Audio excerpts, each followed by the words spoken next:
एक सर्दी भरी रात थी। ठंडी हवा का सन्नाटा हर गली में गूंज रहा था। शहर के पुराने इलाके में एक कचरे के ढेर के पास से किसी बच्चे के रोने की आवाज आ रही थी। आवाज बेहद धीमी लेकिन दर्द भरी थी। रात के समय कचरे के ढेर पर शायद ही कोई आता, लेकिन पास में रहने वाली बुजुर्ग महिला सावित्री को यह आवाज सुनाई दी। उनका दिल कांप उठा। सावित्री ने तुरंत अपनी छड़ी उठाई और धीरे धीरे आवाज की ओर बढ़ने लगी। जैसे ही वह कचरे के ढेर के पास पहुंची, उनकी आंखें फटी की फटी रह गईं। वहां कचरे के बीच एक नवजात बच्ची पड़ी थी। उसने किसी छोटे से कपड़े में लपेटा हुआ था और ठंड के कारण वह कांप रही थी। हे भगवान! किस निर्दयी ने इस बच्ची को यहाँ फेंक दिया? सावित्री के मुंह से शब्द निकले। उन्होंने बच्ची को तुरंत अपनी गोद में उठाया और अपने घर ले आईं। सावित्री ने बच्ची को गर्म पानी से साफ किया और अपने पुराने ऊनी कपड़ों में लपेटकर दूध पिलाया। उनके अपने बच्चे कभी नहीं थे, इसलिए उन्होंने उसी पल फैसला कर लिया कि यह बच्ची अब उनकी है। तेरा नाम मैं पूजा रखूंगी, सावित्री ने मुस्कुराते हुए कहा। लेकिन उन्हें यह डर सता रहा था कि जिसने इसे कचरे में फेंका है वह वापस इसे खोजने न आ जाए। 3 दिन बीत चुके थे।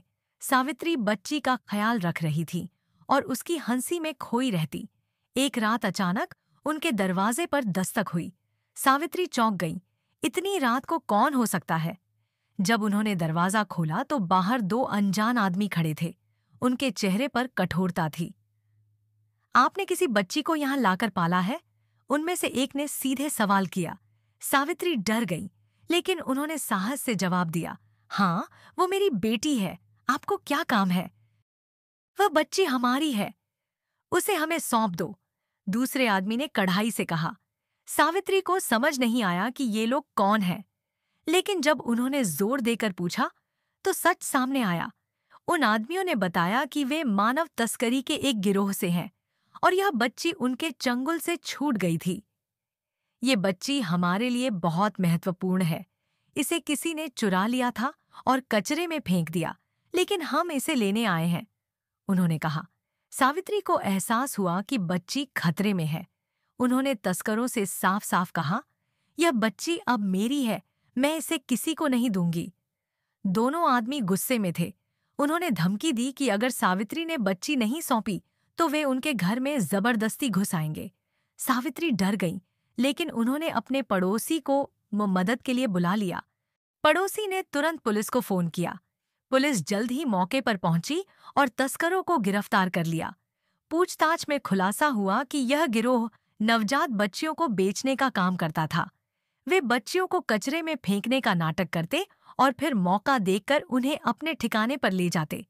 इस घटना के बाद सावित्री ने पूजा को हमेशा के लिए गोद लेने का फैसला किया। वह उसे अच्छे स्कूल में पढ़ाने लगी और उसकी हर जरूरत का ख्याल रखा। पूजा धीरे धीरे बड़ी हो गई और डॉक्टर बनकर समाज की सेवा करने लगी। कुछ सालों बाद पूजा ने अपनी माँ से पूछा, माँ, मैं आपके पास कैसे आई? सावित्री ने पूरा सच बताया। पूजा ने यह सुनकर आंसू भरी आंखों से कहा, अगर आप उस रात मुझे कचरे से न उठाती तो शायद आज मैं जिंदा न होती। आपने मुझे जिंदगी दी है। सावित्री ने मुस्कुराते हुए कहा, बेटा, भगवान ने मुझे तुम्हारे रूप में एक अनमोल तोहफा दिया। मैं खुद को खुशकिस्मत मानती हूँ। इस कहानी ने यह सिखाया कि एक छोटी सी दया का भाव किसी की पूरी जिंदगी बदल सकता है। सावित्री की ममता और साहस ने न केवल पूजा की जान बचाई, बल्कि उसे एक उज्जवल भविष्य दिया।